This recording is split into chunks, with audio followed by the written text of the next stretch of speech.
Okay, Joanna. So, sitting down and working today through through this lesson and with your kids and everything, I want us to focus on a few things before we get started, like really talking about the lesson itself.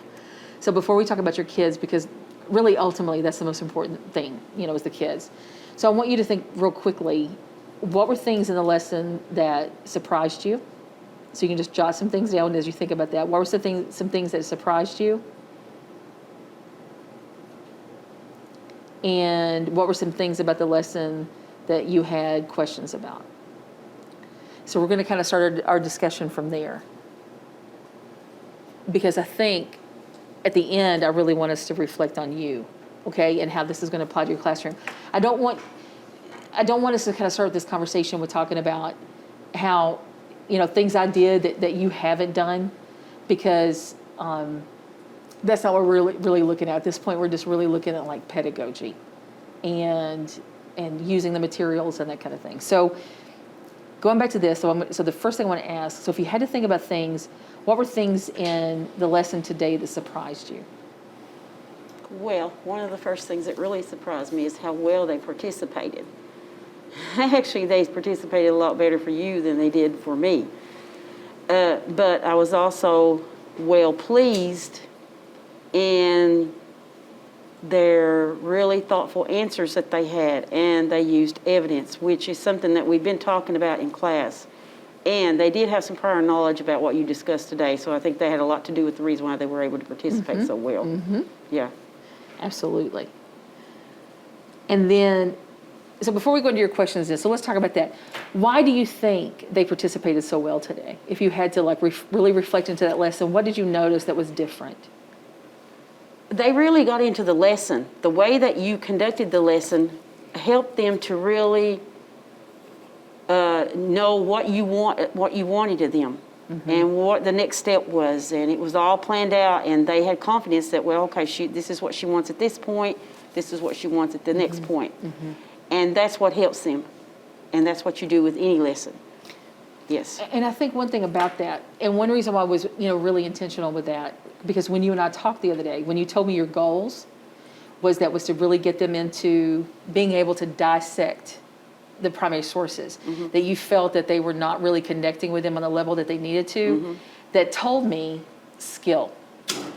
So what I did is I went notice how each one was done exactly the same way, that we went in and it was always the same skill over and over. And we're going to talk about the using evidence standards in a minute and how that played into that.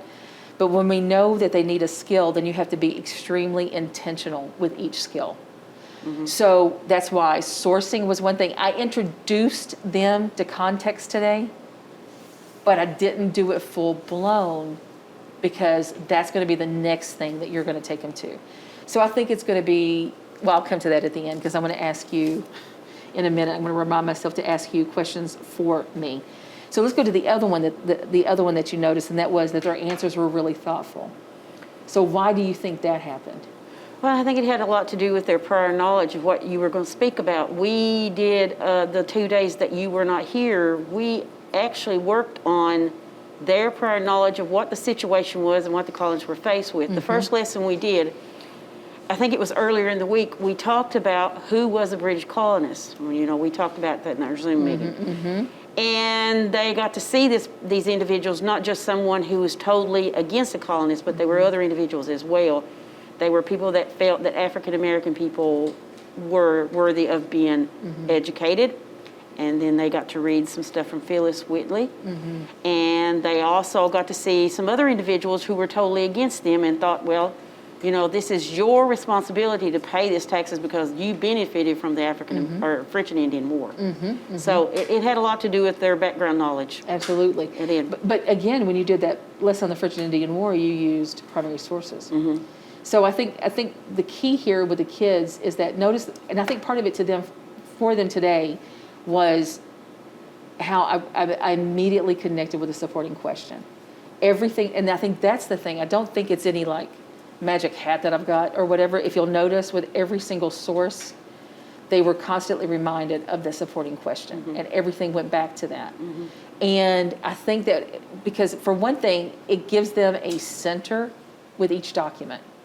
So I think and the fact that they had prior knowledge with you is just phenomenal. That's the icing on the cake. I mean, that you gave them that experience around the French and Indian War, and most importantly, that they had that connection in terms of, this was the British attitude about the colonists in the French and Indian War.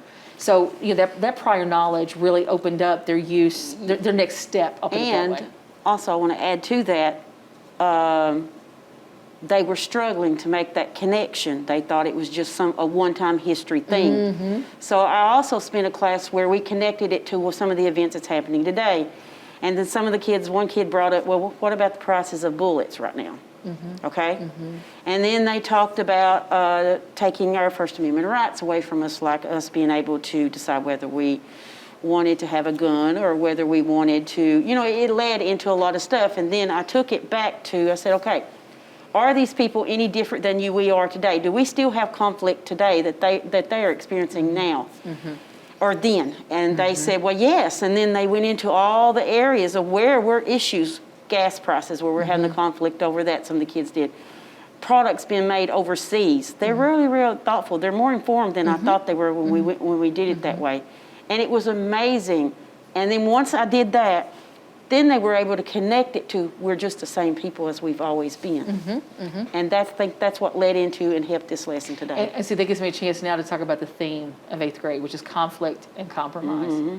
So you've really got them connected to the constant, because what people, it's concepts like that really connect the history, the historical, the economic, the civic, whatever it is that you're talking about, the geographic.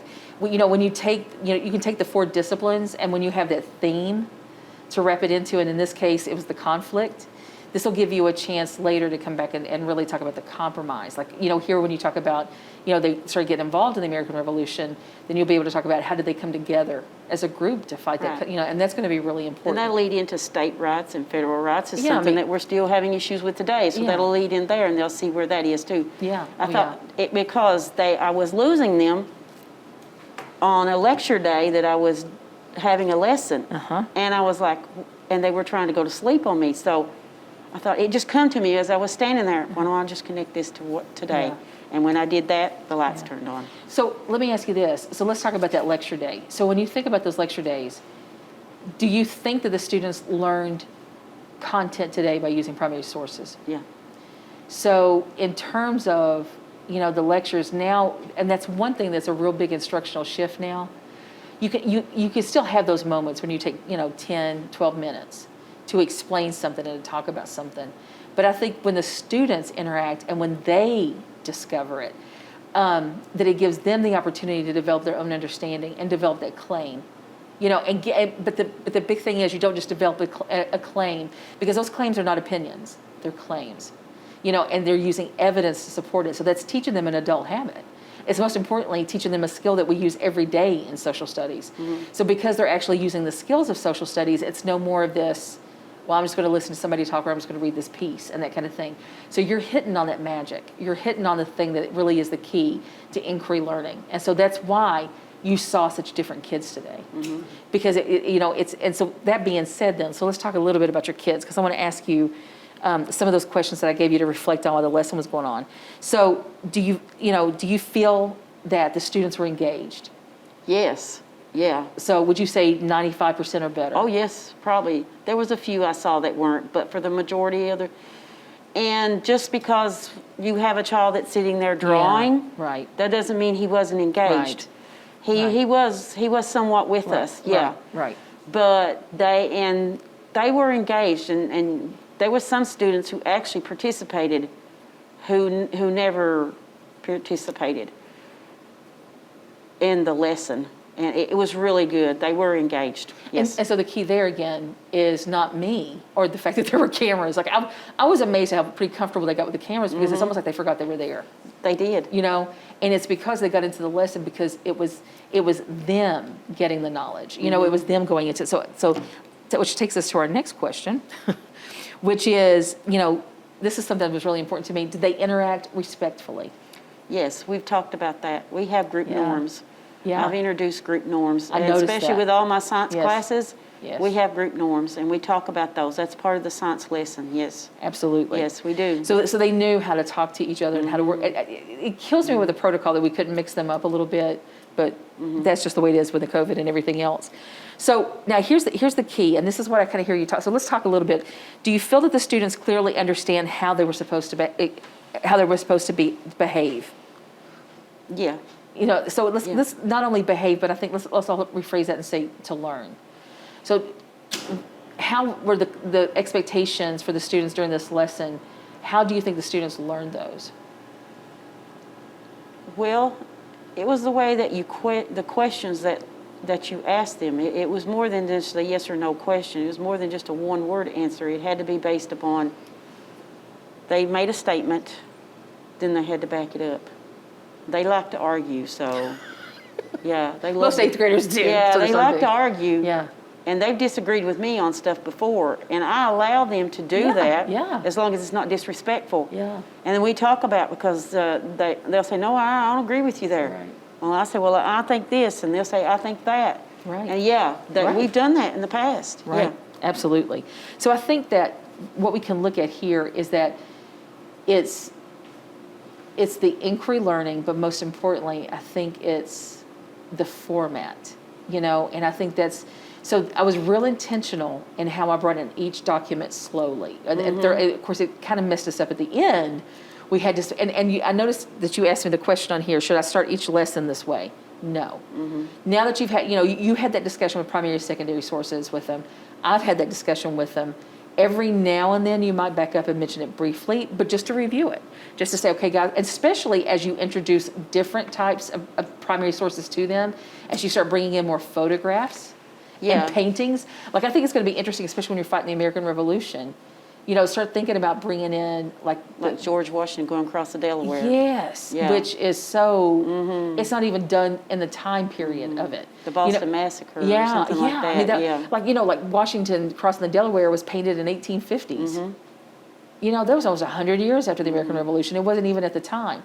So you have to ask yourself, why? So get the kids thinking about that, and thinking about how we represent those big moments in history and how much time lapses in that, and that kind of thing. So you'll have a tremendous discussion about that. The accuracy of the information and the trustworthiness, they questioned that. Did you notice that? I did. Oh, heavens, yes. Yes, the trustworthiness of the information, and that's what they need to be as citizens.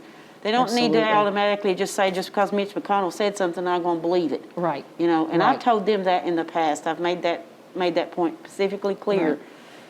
These people, just because they say this, you don't have to take it as gospel. You need to think for yourself, because you're in the future going to be citizens of the United States. You're going to be voting age one of these days, and it depends on what you want and what you want this world to be.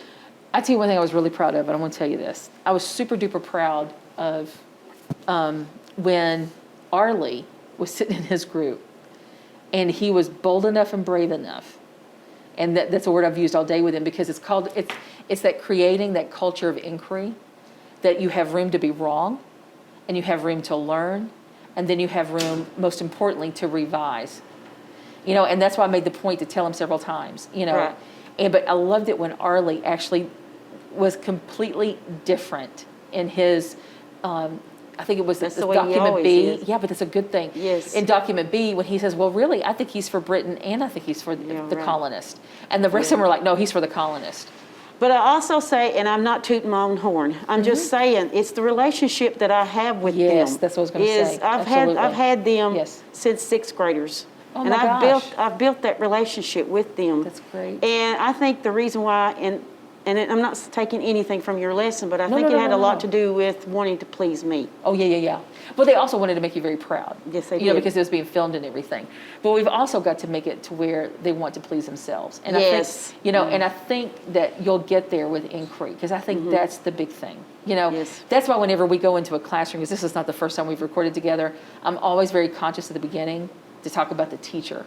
I don't go in talking about me, I go in talking about the teacher, because it's not about me in that classroom. It's about the opportunity for the teacher to see their students differently. It's not about watching me and doing what I do. It's about watching your kids and seeing how they're different. I knew they had the ability to do what they did. Right. It was just getting them there was the question I had of where I was unsure of what I needed to do to get them there. Yes. They've always had the ability to do what they've performed or what they did today. It's just that getting them there, I didn't know how to get them there. Yes. You So know? that leads me to my next question. So here's my next coaching question, okay? And I really wanted to finish up talking about your kids, but I think this is a better time to talk about that. And that is, what are you going to do differently now? So I don't want you to answer immediately. I want you to take a minute to think about this. That's very important. But what will you do differently now with these lessons? Just think. Make some notes if you want to. I'm going to do you like I do the kids. Take 45 seconds. No, I'm kidding. But take a minute. Just to think, what will you do differently now? So thinking about the lesson and what you saw. I think I need to be more deliberate about the way I go about it. It has to be planned out. Yes, it has to be planned out. I think that's where I've been making some mistakes, is not having it as planned out as it should be. You know, it needs to be planned out of where I'm going, what direction I'm going in, and how I'm going to go about this. I think that is where I saw that today as what I really needed to do. Yeah. Yeah. Because that had nothing to do with me. But that just has something to do with the pedagogy of it. We have to be really intentional in how because they're doing a skill that they've never really done before. They've done it a little. And what I think is really important whenever I go in, even with my own students when I did this, I think it is so important when you're introducing a skill to give them support in doing that. So that's why it was really important to me today to have them in groups so that they would be really comfortable talking, because they would have at least people they could bounce ideas off of. Like I started noticing by the end of class, and I think part of it too was the camera guys that were being, really nice to the kids and, talking to them, so they start feeling more and more comfortable with that machine in their face, and I think that's really important. But even when we're not here, what I started noticing, or if they had not been here, what I started noticing is that kids that don't normally, and I could tell they were not going to talk to me, because they started feeling like, well, wait a minute, we're looking at this, we're all looking at it the same way. And they had their friends with them to think and talk with, so that made them a little bit bolder, toward the end. And I think that's the key. It also has to do with the teachers we have here at this school. Yes. That we have created the atmosphere that you see. All of us have. Yeah. And it's not just me, we've created this atmosphere that you see in allowing children to voice what they think, as long as they're respectful about it. And they can disagree, and then we can talk about it, and then we can go from there. Absolutely. That's the atmosphere that we as teachers here have created. And I know you saw that today. Oh, yeah, and that's so important, because, the kids are very kind to each. That's one thing I noticed right off the bat, and I'm not using any names. I noticed that there were 3 or 4 students in the room who were kind of like coaches or helpers to other students. And I think that's phenomenal. We've created that. That is also that is a culture of care. We talk about a culture of inquiry, but I think it's really important in terms of school culture to recognize a culture of care and compassion. We help them to understand, and I've even verbally said this, you're more important to me than a test score. I want you to remember that. Right. Even though this is our goal and this is what we want to do, right. You're more important to me than a test score. But we also show them that they're more important than the test score, because by preparing them for that test and being compassionate about That's that. what I told them also as well. Because if we didn't love them, we wouldn't teach them. I want you to be able to get on that test and feel confident enough that you can do something with it. Because I don't want you to sit there and freak out. You know? I want you to be able to So do that's that. why I shared, so we'll go back into the lesson. So this is why I shared that PowerPoint with you, or those slides with you. So you can see that format of doing the first source, the second source, and you'll do that for several months. And then somewhere probably, considering this is October, let's say February, and notice how they did 3 sources today, and they did them pretty easily. So, and considering that when you look at that 8th grade practice test, that they have to build up to 9 sources. So what we'll do in our future coaching sessions is like here now with doing 3 sources, you can stay here and add that 4th source at the end of November, and that 5th source in December. Okay. And getting them, and doing that intentionally and keeping it. Then it's going to get to the point, and I don't know how to tell you this, I think you should spend the whole month of November sourcing. Then sneak it in the context as you go. Now, when you think of the questions I gave them, did you recognize which question dealt with the context? That went about what was going on in 1766. Yeah.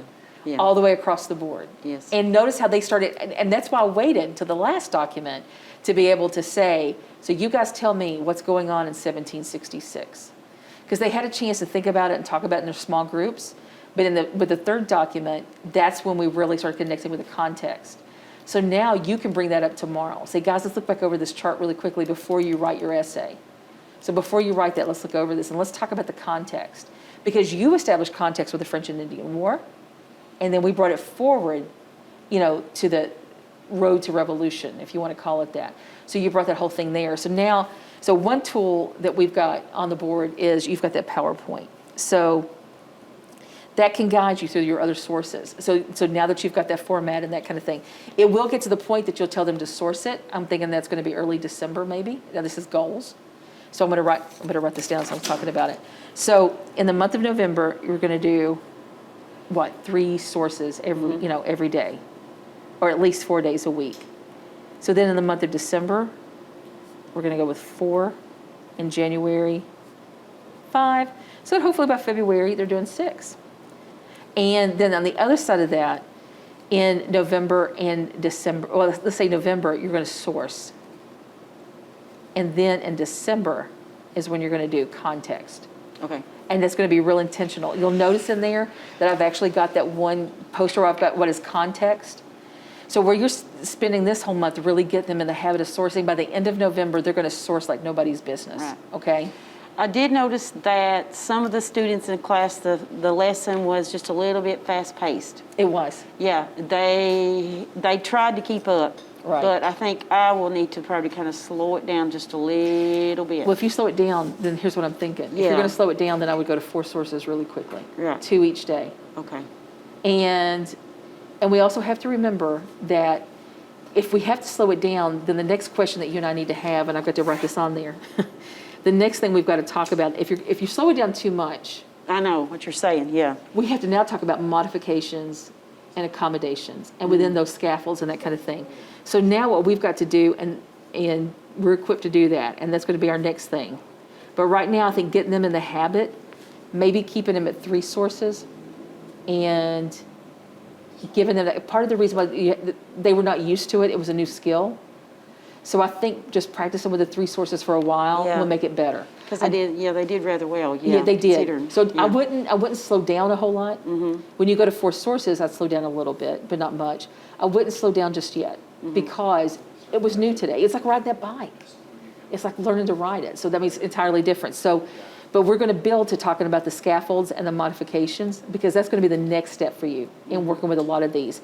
And I've got some tools that you can use. So that's why I'm writing this down.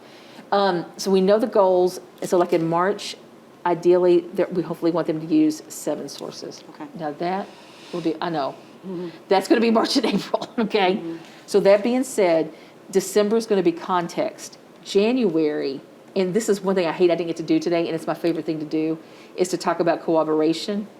So if you want, that would be one, we don't even have to bring cameras or anything for that one, but I would love to come in and talk about cooperation. And do that with you. That would be a lesson we would do together. Okay? So but these, because if we look at, so this is what I wanted to get you to do. So now let's connect with the standards. Okay? We're almost done because I know you probably we got to give this room up. So I want you to look at using evidence 3. That is the standard that I used, okay, for this lesson. Why did I not use 1? Because if you look at 1 here, it says use multiple sources to develop claims in response to compelling and supporting questions. Well, guess what? We did that easily. So we're going to give that a check mark. Your kids did that the whole period. But come over here. So it says gather relevant information from multiple sources. This is 3, while using the origin, authority, structure, context, and cooperative value. What we focused on today was origin and authority.